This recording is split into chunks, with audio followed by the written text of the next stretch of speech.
You're listening to Men of Abundance, episode 169, with Cline and Charis Boone. And today, we're sharing a message of life. Welcome to Men of Abundance, the podcast for those looking to level up their lives by hanging out with some of the greatest leaders and established professionals in our community, living a life of integrity, honor, and the abundance mentality. Prepare to pay it forward with your host, former Army medic turned lifestyle entrepreneur, Wally Carmichael.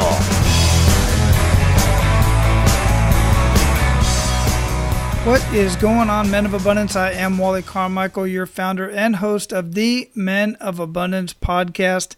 And today we have a different kind of episode for you, but a message of abundance nonetheless, and a message of life. I want you to hang in there. I want you to listen to this conversation. You got to open your mind, just like with any of the other conversations that I have. Some of them question your normal thought process, and that's what we're here to do. Because in order to live a life of true abundance, you have to first be able to open your mind, and you have to be able to be prepared to bring on a different thought process. Now, you may or may not agree with this particular thought process, just like many of the others, and that's okay. But at the very least, you have opened your mind and you have listened to the message that is being provided to you today. And like all of our other messages and conversations, other people want to hear this message as well. So be abundant in your life today and pay it forward to others by sharing Men of Abundance, sharing this episode and all other episodes with those around you, at least those that you like. And this message in particular may reach somebody who you don't even know truly needs to hear this message. So don't be selective.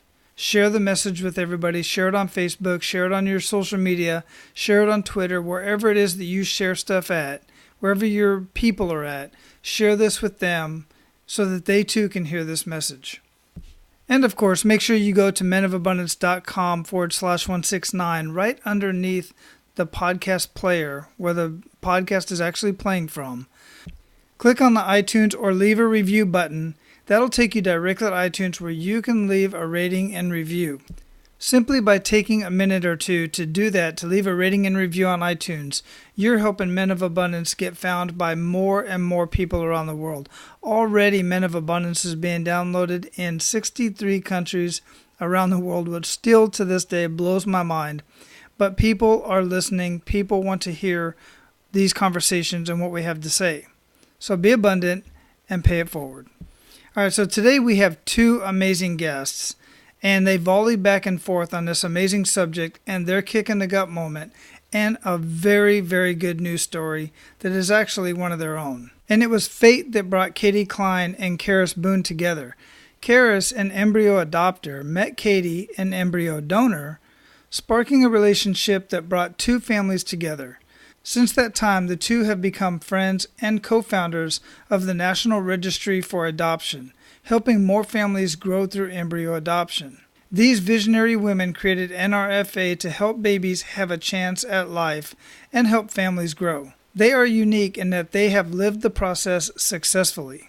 NRFA is an online destination that connects families waiting to adopt with embryo donors and connects birth parents with hopeful adoptive families. The Dallas, Texas company was founded in 2012 and is comprised of people with first-hand experience in children and embryo adoption or donation. Katie and Charis created this service specifically to ease the challenges of donating embryos and finding a match in an adoption registry. They know how long and frustrating the adoption process can be, so they do their best to make adoption or matching easy and fast. Men of Abundance, it is my pleasure to introduce you to Katie Cline and Charis Boone. Katie and Charis, welcome to Men of Abundance. How are you two doing today? Great. How are you, Wally? I am wonderful. I'm just excited to finally get on with you two. It's been trial and error. Our schedules didn't match up, and that's just the way it is. But thank goodness for the scheduler, because we would be completely messed up without that. And also thank goodness for Interview of LA. Yes, we are excited to talk to your Men of Abundance and all your audience here and on the podcast. Yeah, and I don't know if we brought this up before in any of our conversations or if it's been brought up at all, but about 40% of the listeners of Men of Abundance, as far as I can tell, are women. So we're talking to pretty much everybody here. Yeah, so where are you two at in the world? We are from Dallas, Texas. Charis and I actually live in the same neighborhood, finally, so we can visit each other. And it's December, and finally a little bit of cool weather here in Texas. So, yeehaw. Yeehaw. Yeah, indeed. I know Texas well. I lived in Texas probably, I think, 8 years out of my life so far. I've lived in El Paso 4 years, Cline, Texas. Don't recommend it, for 3 years. And San Antonio. Love San Antonio. I lived there off and on throughout my life. Going to school there and various things. But yeah, absolutely. My wife and I, we really love Texas. Beautiful place. So I like to start the show out with an attitude of gratitude. What do you two have to be grateful for today? I'm very grateful for my husband. This week will be our anniversary of 10 years. And he's a godly man that leads our family with integrity and love. And very grateful for him. That is awesome. Beautiful. Katie? And I, Katie, yes, I'm very grateful. I just love the world that God has created for us. We got to go on a trip around Thanksgiving and see the beautiful ocean, and we've decided to take a trip with Charis and her family in December up into the mountains. And so I just love to get out and explore. And where did you go that you saw the ocean? Oh, we flew down to Cancun, Mexico, mostly because it's a short flight from Dallas, and we have two little ones who only want to be on the plane so long. So we had a great time. I highly recommend it for Thanksgiving. That is beautiful. And I got to throw in, this episode is going to post later, but at the time of this recording, December 14th is my wife and I's 25th anniversary. Yeah, congratulations! I'm excited about that. And I can say it now, but she don't know. We're kind of doing split ops right now. I'm living in Hawaii. She's in Tampa with the kids for a little bit, so we are not going to be together on this anniversary, unfortunately. So I've got a plan for her. She's getting picked up at the house. She's going to go to a 5.5-hour day spa, and then she's going to get a ride home. And I'm hoping the boys are going to do what I asked them to do for when she gets home. I can't really control that one from here, but we'll see how that works out. But guys, don't hate me, just follow me. I think that's a great plan. That's exciting. I'm sorry you guys will be apart. Yeah, it's not the first one. It is a big one. It's not the first one we've been apart, but, we'll deal with it. I'm going over there. I'll be there for the holidays, though, so we'll make it up. For the both of you, I would like to ask you, how would you describe yourself? Well, this is Katie, and I don't have a problem describing myself because I'm an extrovert who loves to have a good time with people and get out of the house and travel and have adventures. And I really enjoy talking and being with friends. And I'm a good mom, not a great mom, but I think good is fine for me, and a fabulous wife, if I do say so myself. So that's me in a nutshell. Awesome. And this is Charis, and I would describe myself as having very diverse interests. I love gardening and dancing, playing with my power tools, building things for my kids. I love decorating, cooking. I am not athletic. I am not a complete extrovert, although I'm not an introvert. I do love my alone time, but I do love being with people. I adore my children and my husband, do my best to love on them, and I love the Lord. And I love working in ministry and working with people who the Lord has called us to. Charis is definitely the nonprofit queen. She can make things happen. That's amazing. And you two, obviously, I can tell already that you two make just a perfect combination between the two of you. I'm a little bit more like Charis. I would always be described as an extrovert, but the fact of the matter is I too like my alone time, and I do get drained. As much as I like to talk, Katie, I like to have these conversations, and my wife just drives me nuts. We'll be at a restaurant, I'll carry on a conversation with anybody. It doesn't matter who they are. I'm always very interested in people. But then at the end of the day, I'm just like, just drained. So by definition, I would guess I'd be an introvert in that I'm drained by talking to people all the time, but I absolutely love it. I'm energized too.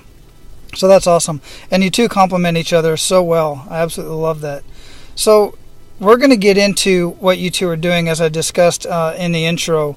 But before we do that, one thing that I like to ask all of my guests is that kick in the gut moment, because anybody, especially anybody who's building a business, and I say that kind of tongue-in-cheek because I associate a lot with entrepreneurs, but everybody, period, across the board, everybody has kick in the gut moments throughout their life. It's what you do with those kick in the gut moments that really make a difference in the rest of your life and how you affect other people. So if you could, either collectively or individually, share with us the kick in the gut moment that really took you to your knees and make us feel that. Well, I'll start. I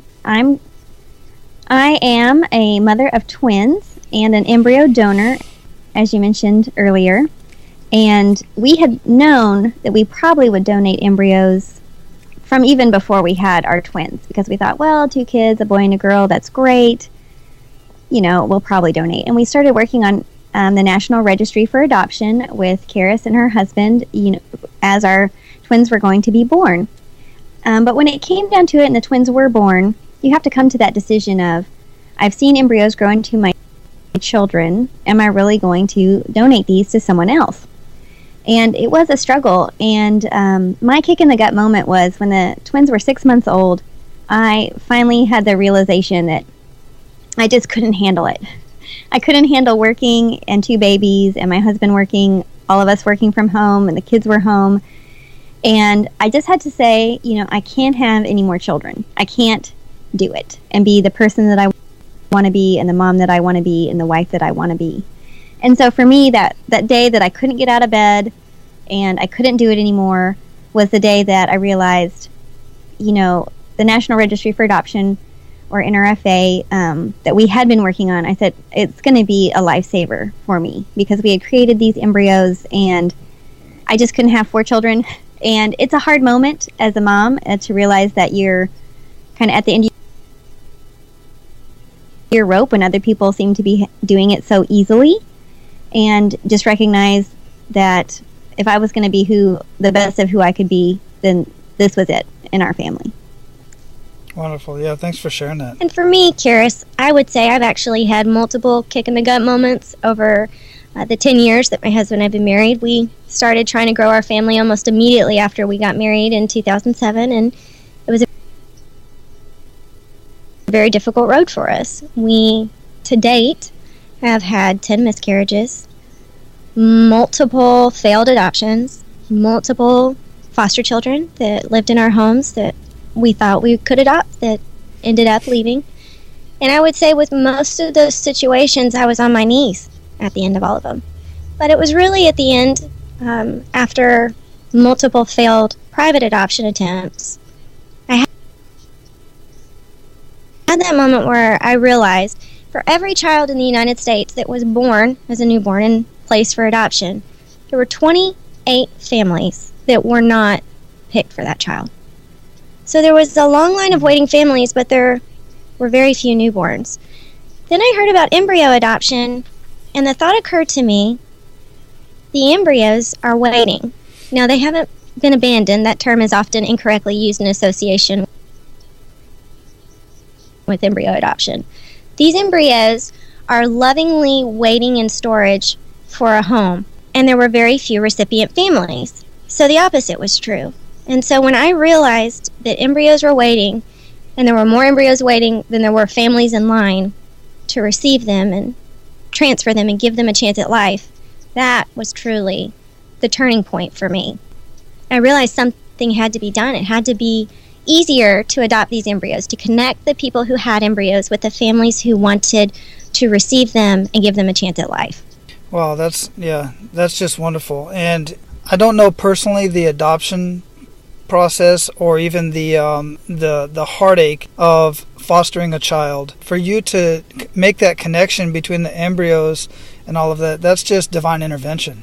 It's absolutely a beautiful thing. So how does that whole process work? Well, we have tried to make it as simple as possible, because when Charis got into the embryo adoption world in the late 2000s, it was just hard to connect. It was hard to find embryos, especially if you wanted to know the family. Some clinics offer anonymous donation, but some places charge the equivalent of doing a round of IVF, that money, to help you match and have a chance at life. So we tried to make it simpler. And what happens is a lot of people in America nowadays do IVF, infertility treatments.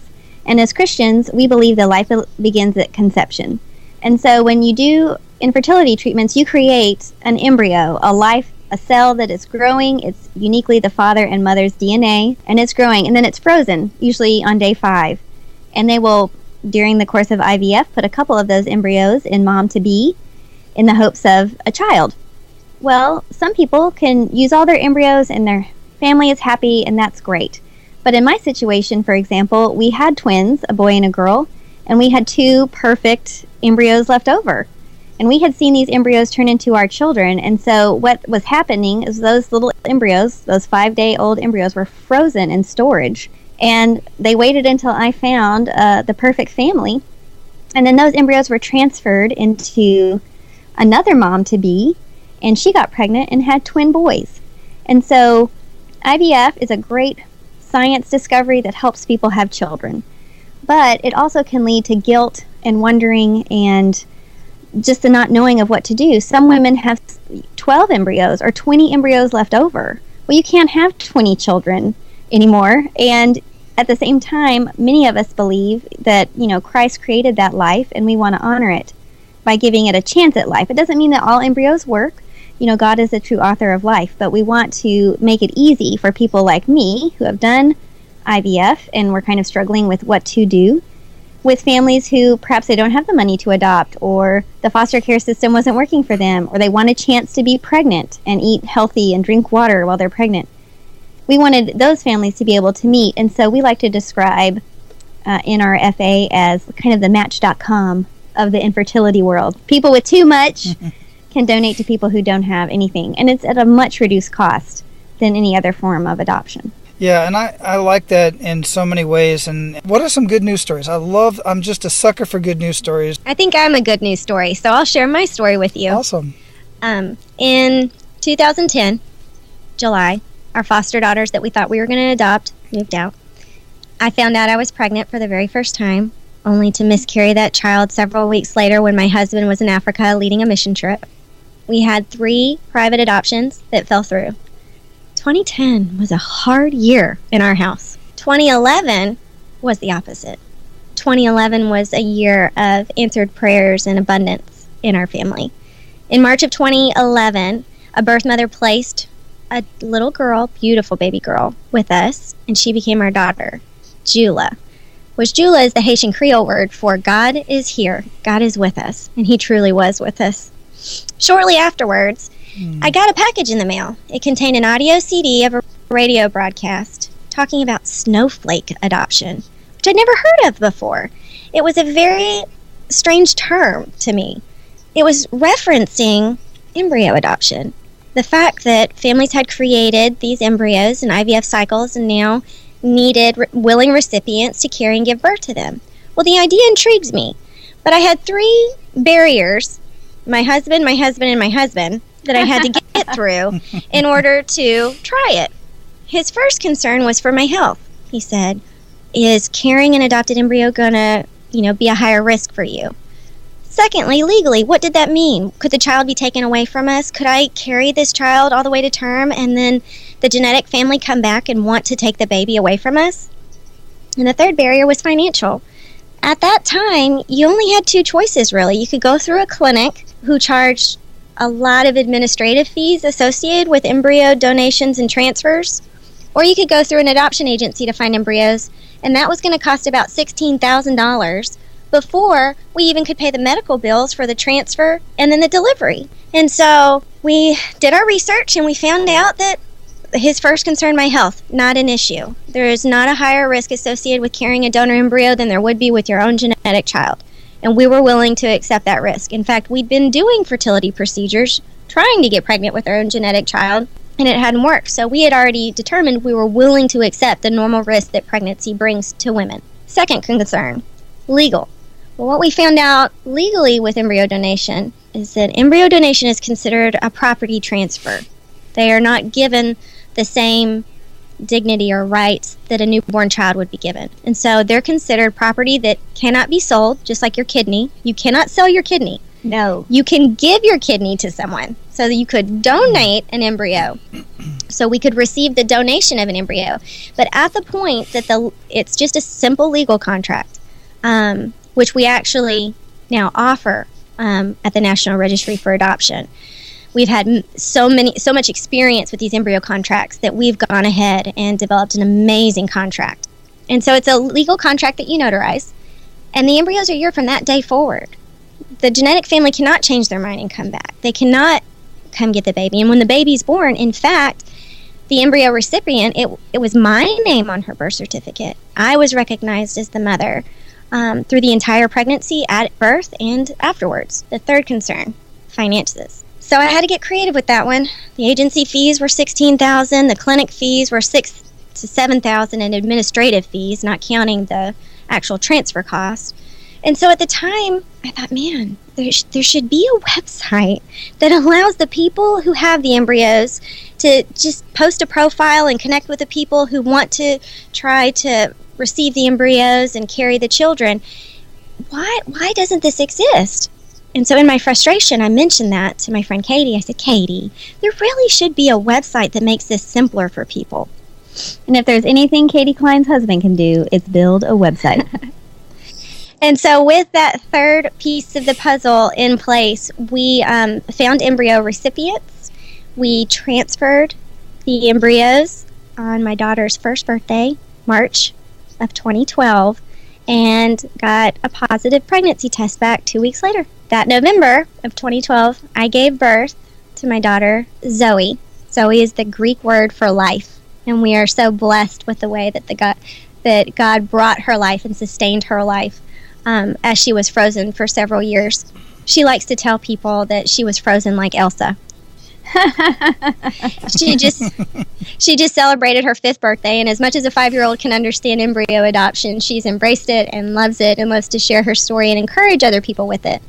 And so I would say that is a happy ending for us. We went from being barren and infertile and empty arms to having arms full, 2 precious little girls, and since then we've actually gone on to adopt a little boy. So we have a full quiver of 3 children that keep me very busy, and I couldn't be happier. Good for you. That is truly amazing. I absolutely love it. I really do. And so, Katie, you mentioned Scott and the website. How did Scott have a role in all of this? Well, my husband, Scott Allen Turner, was interviewed previously on Men of Abundance. So if you want to check out his episode 123. 123, people. He's an amazing entrepreneur, and he has the ability to focus. And so I can run a business, but I can't build a website. And so when Charis brought this idea to us, I said, well, I can get the company up and running, but I need someone to build the website. And he took that on. He was programming in the hospital while our kids were in the NICU, and he made an RFA, or an easier thing to remember is prebornkids.com. That's easier to spell sometimes, prebornkids.com. He built that site and has helped babies be born. So, God brought us, we have been friends, Charis and I have been friends for years. And I'm a donor, and she's an adopter. And God knew this because Scott and I weren't even sure we wanted kids when we met Charis and Duffy. And now we are partners in a business that helps babies be born. And we've got kids of our own and living life. Absolutely amazing story. Truly, truly amazing story from top to bottom. From kicking the gut to enough is enough to just affecting and touching so many families and preborn children? Prebornkids.com.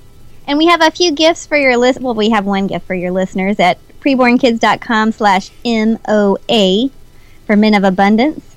We can let you guys share on Facebook about this story because 95% of the people we talk to have never heard of it. So if you think, oh, this doesn't apply to me, well, there's probably a few people in your coworkers or your church circle who this does apply to, because infertility and even, the abundance of extra embryos isn't something that people just walk around advertising. So if you'd share that, and then Charis did something awesome. I wrote an ebook. It goes chronologically through the steps of embryo adoption and donation. It breaks it into 3 different categories, and it answers all the questions you might have about the categories. So the first one is, what is it? So all the different questions you could have about what embryo adoption and donation might be, they're answered there. Then it goes on to tell you, if you decide to move forward with it, what steps do you need to take, what resources do you need to know about. And so it's a pretty comprehensive guide to answering any questions you might have about it. Even if it doesn't apply to you personally, it's a great tool to share with others who maybe are struggling with infertility. That's essentially how I learned about embryo adoption. It was from a stranger, not really a person I knew very well. popped a CD in the mail to me, and it changed my life forever. And so this ebook would be easy to forward to people that you know of or that you've heard of might be interested in it. That's prebornkids.com/MOA for your audience. Awesome, and thanks. And I will have all of that linked up in the show notes. And I want to bring this around full circle because, guys, I know some of you might be thinking, as Charis just said, well, how does this apply to me, and how does this apply to men of abundance? And as Katie had mentioned as well, few people walk around saying, hey, I have an infertility issue. Me and my wife are trying to get pregnant. We just can't do it, especially guys. Women talk about much of this stuff quite often. Guys, we just don't. And I thought it was important to bring these two on and have this conversation because it's a conversation that you can have with your wife or with your siblings or anybody else in your family that's having these issues, or share this episode with them, and then they can get the ebook and get the other information as well, because it is a big issue. And by me saying that it's a big issue, what are the numbers? What does this look like? How many people are affected by this that this can potentially help? 1 in 6 couples of childbearing age are dealing with infertility of some sort. So, if you think you don't know anyone that this applies to, you're probably wrong. It's probably something that they're dealing with behind closed doors, they're crying about, they're talking about, and they're suffering through alone in silence. Infertility from the beginning of time, from the first time you see it in the Bible, you see a shame surrounding it, and we haven't been able to shake that to this day. And so, like I said, it's very easy to share on Facebook, and you don't know who you're going to be reaching with it. Oftentimes, even with the things I share, people message me afterwards and say, I'm so glad to get this information. I had no idea this was a possibility. And in that moment, they have received hope that they didn't know existed before, just by a simple Facebook message or email. Well, and I want to jump in, too, just for the donor side of things. There are over 500,000 embryos in storage, but there aren't 500,000 embryos up for adoption, and that's because a lot of men who went through the IVF process with their wives, and their wives have had kids, and their lives are full, maybe they're putting on hold that decision of what to do with embryos because they have the beliefs about it that we do. They can relate to people with infertility. So if you are a man with extra embryos on ice, or you know someone who went through IVF and maybe has mentioned like, oh, we have 10 embryos, we don't know what we're going to do. This is also good for those donors as well. Yeah, absolutely. I'm glad you brought that up, too. That's very important to look at both sides of this. It can be a very emotional process for both the recipient and the donor.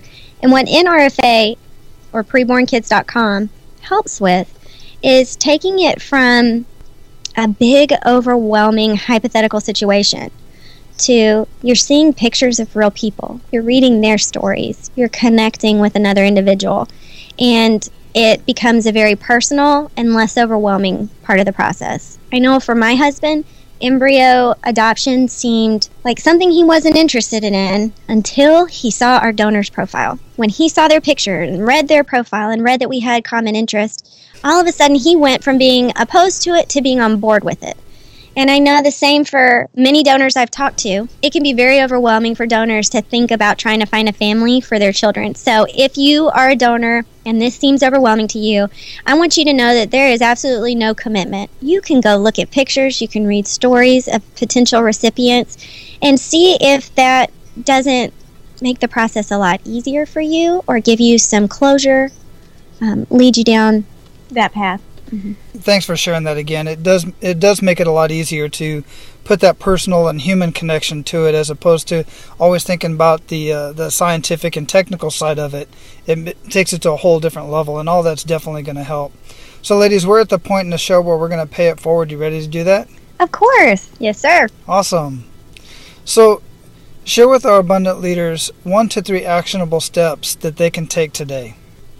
Well, as we just briefly reviewed, 95% of people don't know about embryo donation and adoption. So if you would just spread the word, share Men of Abundance, get Wally some more listeners, and get the word out, and be open to listening to what people have to say. Download Charis's PDF at prebornkids.com/MOA. Or if you're ready to donate, or you're ready to make your waiting family profile, go get started today. Awesome. Beautiful. Thanks for that. What daily habits make the biggest impact in your life? I think as a mom, and I'm not like Charis, I do love working out. I think working out makes a huge difference in your life and taking care of your health. I think as women and men, we can get so focused on taking care of our kids and doing our jobs that we forget to focus on us. And I think another simple step, which I'm sure many of your listeners already do, is get those once a day devotionals where it says December 15th, you're going to read this 2 paragraphs. I find that God and the Holy Spirit work through those in mysterious ways.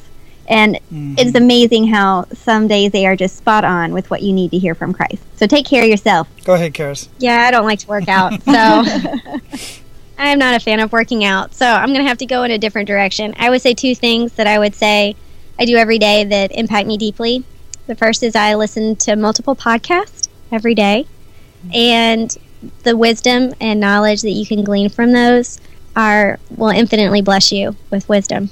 And the Lord can really speak through them. So thank you for what you're doing and creating and producing this wonderful podcast, Men of Abundance. The second thing I do is I read to my children.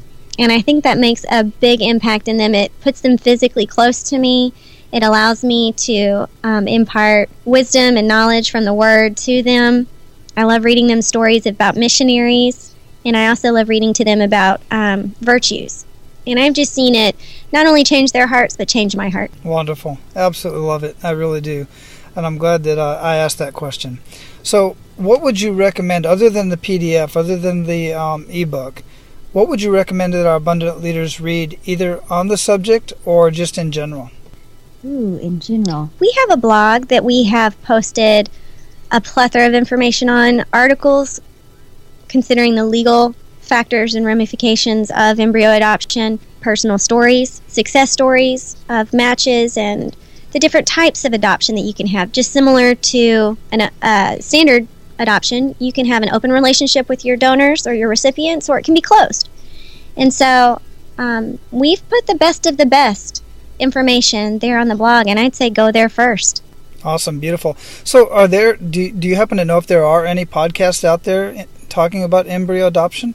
There are very few. Most people have never heard of it. They think it's crazy. We have a video on our Facebook page that talks about my donation, and we get crazy rude comments like you wouldn't believe, because the idea is so new to people. And so I think if you just check out prebornkids.com and you look around for 5 minutes, and then if you come across a friend at work, a man in your Bible study who's saying, oh, I don't know what to do about this situation, you will probably be the only person in that room with the knowledge to share. Yeah, and I thought about that, but I didn't want to go there in the short amount of time that we have, because I'm sure you have many stories of hate mail and trolls and all that good stuff. It just anytime, especially with something new, you're going to inherently have that. And then of course we're talking about embryo adoption, so it's going to go even further. So we'll just leave that as it is and just know it's there.